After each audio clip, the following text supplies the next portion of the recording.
Hansı ki bu la ilahe illallahın tələblərinə ziddir. Ona görə İslam şəriəti bunu qadağan edir. Və bu əl-vələ vəl-bəra anlayışı ki var, Allahın dostlarını, dost düşmənlərini düşmən tutmaq anlayışı həmçinin buna daxildir nə? Ət-təşəbbu bil-kuffar. Yəni kafirlərə bənzəmək. Ona görə şəriət bunu qadağan edib. Peyğəmbər sallallahu aleyhi və səlləm buyurur ki, mən təşəbbəhə bi qovmin fəhuvə minhum. Kim özünü bir qövmə bənzətsə, o da onlardandır. Və bir rəvayətdə gəlir ki, o da qiyamət günü onlarla birlikdə həşr olunacaq. Ona görə İslam şəriəti qadağan edir. Kafirlərə, qeyri-müsəlmanlara, müşriklərə bənzəməyi. Həm onların dinlərində, ibadətlərində, həm də örflərində və adətlərində. Hər ikisi də qadağandır. Məsələn, adi bir misal, Aşura orucu. Aşura orucu İslamın təşviq etdiyi ibadətlərdəndir. Lakin nə var, bu orucu Yahudilər də tuturdu deyə, Peyğəmbər sallallahu aleyhi və səlləm müsəlmanları tövsiyə etdi ki, Aşura orucunu, Məhərrəmin onu oruç tutanda tək tutmayalar. Ya bir gün qabaq, ya bir gün sonra. Və bununla da Yahudilərə müxalif olalar. Baxma ki, bu ibadətin əsli dindəndir. Hətta əsli bizim dinimizdə olan ibadətin formasında belə şəriət müsəlmanlara əmr edir ki, kafirlərə müxalif olaq. Və əsli bizim dində olmayan ibadətlərdə necə? Və həmçinin bu adətlərə geyim keçmə də aiddir. Ona görə Peyğəmbər sallallahu aleyhi və səlləmin zamanında, məsələn, Yahudilər də, Nəsranilər də, hətta Məkkəli müşriklər də saqqal saxlayırdılar. Lakin bununla yanaşı bığlarını da uzadırdılar.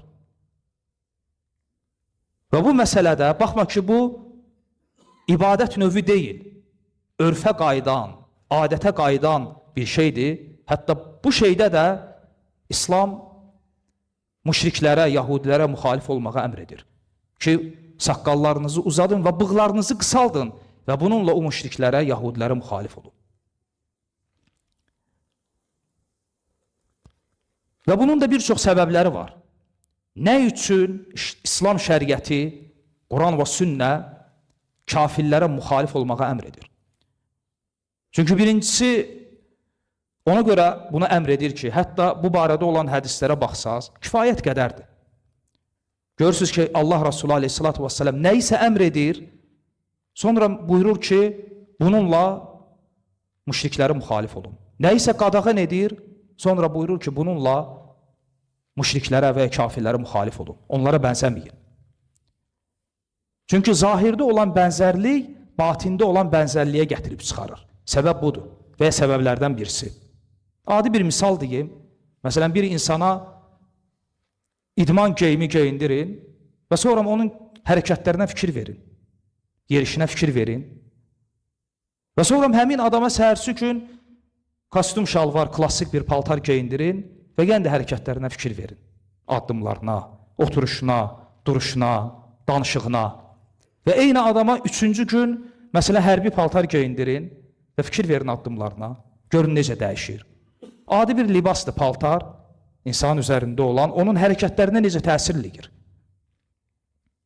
Əgər bu belədirsə, mübah olan şeylərdə, görün kafirlərin adətlərində, örflərində, dinlərində onları təqlid etmək necə? Bu səbəblərdən birisidir. Və səbəblərdən birisi də budur ki, çünki insan bir kəsi təqlid edəndə, ona oxşamağa çalışanda, bu qəlbdə ona qarşı sevgi toxumu səpir. Qəlbdə həmin insana, həmin qövmə qarşı sevgi, bağlılıq yaradır. Və həmçinin səbəblərdən birisi də nə üçün İslam şəriəti kafirlərə bənzəməyi qadağan edib? Çünki bu müsəlmanlar üçün izzət sayılmır. Nə üçün kafirlər müsəlmanlara yox, müsəlmanlar kafirlərə oxşamalıdır? Bu müsəlmanlar üçün zəlillikdir. Bu müsəlmanlar üçün izzət deyil. Ona görə hətta bu məsələdə çox qəribədir, ibadət əhli, tövhid əhli belə özü də bilmədən bəzən xətalara yol verir. Məsələn, görürsən ki, Qurandan hansısa bir ayəni zikr edəndə və Peyğəmbər sallallahu aleyhi və səlləm sünnətindən nə isə qeyd eləyəndə, ola bilsin hansısa bir kainatla əlaqəli, insanın yaradılışı ilə əlaqəli. Bəzən görürsən, insan sual verir ki, bu barədə qərb alimləri nə deyib? Yəni, sanki Quran və sünnəni qaytarır ora. Əgər ora təsdiqləyirsə, rahat qəbul edir.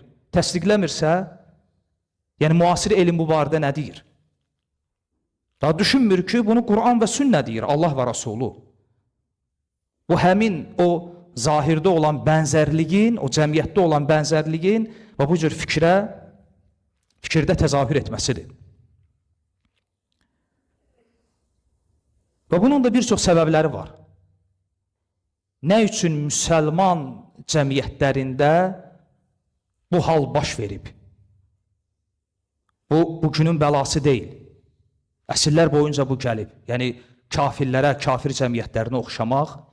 O səbəblərdən birisi müsəlmanların öz dinlərindən cahil olmalardır. Öz dinlərini bilməmələri. Və Peyğəmbər sallallahu aleyhi və səlləm belə olacağını demişdi. Bir hədisdə aleyhissalatü və səlləm buyurur ki, müsəlmanlar özlərindən əvvəlki qövmlərə tabi olmadıqca, onların izi ilə getmədikcə qiyamət qopmayacaq. Hətta onlardan biri gedib kərtənkələ deşiyinə girsə, o da gedib onun ardınca o deşiyə girəcək. Buna işləndə sahabilər soruşurlar ki, ey Allahın Rasulü, Yahudiləri və Nəsraniləri nəzərdə tutursan, Peyğəmbər sallallahu aleyhi və səlləm deyir ki, məgər onlardan başqası var? Yəni, müsəlmanların öz dinlərindən, qəflətdə, cahil olmaları bunun səbəblərindəndir. Həmçinin səbəblərindən kafir ölkələrinin, müsəlman ölkələrini, müsəlman diyarlarını zəbt eləməsi. Və ən gözəl nümunə ilə Azərbaycan. 70 il Sovet hökuməti və ondan qabaq çar və bunun təsiri ilə müsəlman cəmiyyətləri korlanıb. Həm bizdə, həm digər ölkələrdə. Məgər Azərbaycan indiki, yəni əvvəlki halı indiki kimi idi? Yox. Qadınlar örpək, çadıra. İndi sən buna niqab dinən, o vaxtı buna çadıra deyirdilər. Sən buna hicab dinən, o vaxtı buna örpək deyirdilər. Ad dəyişsə də mahiyyət eynidir. Və o kafir ölkələrinin, müsəlman ölkələrini zəbt eləməsi, istila etməsinin səbəbində bax, müsəlman cəmiyyətlərinin korlanması və kafirlərə bənzəmə, buna meyillik yaranıb. Və həmçinin səbəblərdən birisi də ümumiyyətlə bu sosial şəbəkələrin, platformaların, bu mətbuat, bu sahənin kafirlərin əlində olması, onlar tərəfindən idarə edilməsi, bu da həmin səbəblərdəndir. Ona görə müsəlmanlar bu məsələdə gərək qəflətdə olmasınlar. Öz övladlarını oxutsunlar, dünyavi elm, savad versinlər ki, bu məsələlərdə müsəlman gələcəyi kafirlərə möhtac olmasın. Və bu Allah Azza və Cəllənin əmridir. Uca Allah buyurur ki, وَأَعِدُّوا لَهُمْ مَسْتَتَعْتُمْ مِنْ قُوَّةِ Onlara qarşı, kafirlərə qarşı gücünüz çatan qədər qüvvə toplayın. Hətta məsələn, mən indi burada sual versəm ki, bugün hicri tarixi ilə ayın neçəsidir, bəlkə də burada olanların 90% bilməyəcək. Hətta ilin, ayın, günün təqvimdə belə müsəlman cəmiyyətləri, bugün 90%-dən çoxsu, əksər cəmiyyətlər kafirləri təqlid ediblər. Bilirsiniz ki, müsəlmanların təqvimi hicri təqvimdir. Ömər ibn Xattab radiyallahu anhunun zamanında təyin edilmiş. Çünki nəsranilərdə təqvim İsa aleyhissalamın doğumu ilə götürülür və ona deyilir miladi təqvimi. Ömər ibn Xattab radiyallahu anhu da hətta bu məsələdə onlara müxalif oldu. Və dedi ki, nə üçün müsəlmanların öz təqvimi olmasın? Və ona görə Peyğəmbər sallallahu aleyhi və səlləmin Məkkədən Mədinəyə hicrətini müsəlmanlar üçün tarix olaraq təyin edir. Və hicri təqvimi o vaxtdan başlayır.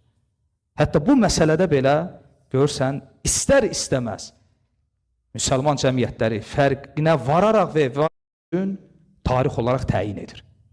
Və hicri təqvimi o vaxtdan başlayır. Hətta bu məsələdə belə görürsən, istər-istəməz müsəlman cəmiyyətləri fərqinə vararaq və varmayaraq kafirlər tabi olublar. Və burada müsəlmanların zəifliyinin, acizliyinin açıq-aydın göstəricisi var. Danışdığımız məsələlərdən birisi də yeni il bayramı ilə əlaqəlidir. Çünki müsəlmanların yeni il bayramını keçirmələri kafirlərə bənzəmə növündən sayılır. Və bilmək lazımdır ki, bu xristiyanların dini bayramıdır.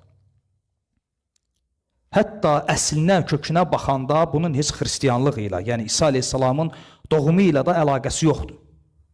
Lakin ən azından deyiləni belə götürsək, bu bayramın adı üstündədir. Milad bayramı. Milad nədir? Doğum. Yəni təsəvvür edin, müsəlman Peyğəmbər sallallahu aleyhi və səlləmin doğumunu qeyd eləmir. Heç bilmir ki, Allah Rasulü haçan doğulub. Amma İsa aleyhissalamın doğumunu qeyd edir. Baxmayaraq ki, Peyğəmbər sallallahu aleyhi və səlləmin doğumunu qeyd etmək də icazəli deyil. Əgər Allah Rasulü aleyhissalatu və səlləmin doğumunu qeyd etmək icazəli deyilsə, başqa bir Peyğəmbərin doğumunu qeyd etmək necə? Və onlar etiqad edirlər ki, İsa aleyhissalam şam ağacının altında doğulub. Ona görə fikir versiniz və sonra başlayıblar insanları bu bayram ətrafında toplamaq üçün, birləşdirmək üçün sonradan vaxt keçdikcə bəzi şeylər çıxarıblar və çox təəssüflər olsun ki, bugün əksər müsəlman ölkələrində bu bayram kimi qeyd edilir. Və bu kafirlərə oxşamağın növlərindəndir. Və Peyğəmbər sallallahu aleyhi və səlləm bayaq dediyim kimi buyurur ki, mən təşəbbəhə bi qovmin fəhuvə minhum. Kim özünü bir qövmə bənzəsə, o da onlardandır. Və ümumiyyətlə bunun əlacı nədir? Əlacı birincisi müsəlmanların öz dinlərini öyrənmələri. Həmçinin bu şeyi bilənlərin bilməyənlərə bu şeyi öyrətmələrdir. Ona görə İslam cəmiyyətində, müsəlman cəmiyyətində bu şeyləri bilən tövhid əhlinin, sünnət əhlinin üzərinə böyük yük düşür. Çünki Peyğəmbər sallallahu aleyhi və səlləm buyurur ki, mən ra'a minkum munkaran fəlyuğayyirhu biyədi. Sizlərdən kim bir münkər, şəriətə müxalif bir şey görsə, onu mütləq öz əli ilə düzəltsin. Əgər buna gücü çatmasa, dili ilə. Buna da gücü çatmasa, qəlbi ilə. Və zəlikə ədəfül iman. Bu da imanın ən zəifidir. Lakin hər bir halda münkəri inkar etmək vacibdir. Yəni onu görüb, insanın dili ilə, əli ilə, hətta qəlbi ilə narahat olmadan, görməmiş kimi keçib getməsi heç bir müsəlmana icazəli, halal deyil. Və şəriətin dediyi bu münkəri inkar anlayışı bizim örfümüzdə olan nədir? Yəni ictimai qınaq. Bu budur. Bu olmalıdır ki, cəmiyyət düzəlsin. Ona görə bunu bilənlər, bilməyənləri bu şeyləri izah etməlidir. Yəni müsəlman müsəlmana tövhidi, Peyğəmbər sallallahu aleyhi və səlləmin sünnətini izah etdiyi kimi, həmçinin də bu əl-vəla vəl-bəra anlayışı ki var, Allahın dinini, Allahın dostlarını dost tutmaq, Allahın düşmənlərini düşmən tutmaq anlayışı ki var, kafirlərə bənzəməyin, onları təqlid etməyin haram olması, bunu da aşılamalıdır. Çünki bu həmin la ilahə illallah tövhid əqidəsi ki var, onun tələblərindəndir. Dua edirəm ki, Allah azza və cəllə bizə eşitli fayda götürən qullarından etsin. Rabbənə atina fid dünya həsənə və fil əxirəti həsənə və qina əzəbən nar bi rəhmətikə ya ərhəmər rahimin. Allahümmə salli alə Muhammedin və alə əli Muhammed kəmə salleytə alə əli İbrahim və barik alə Muhammedin və alə əli Muhammed kəmə barakdə alə əli İbrahim fil aləmin innəkə hamidun məcid.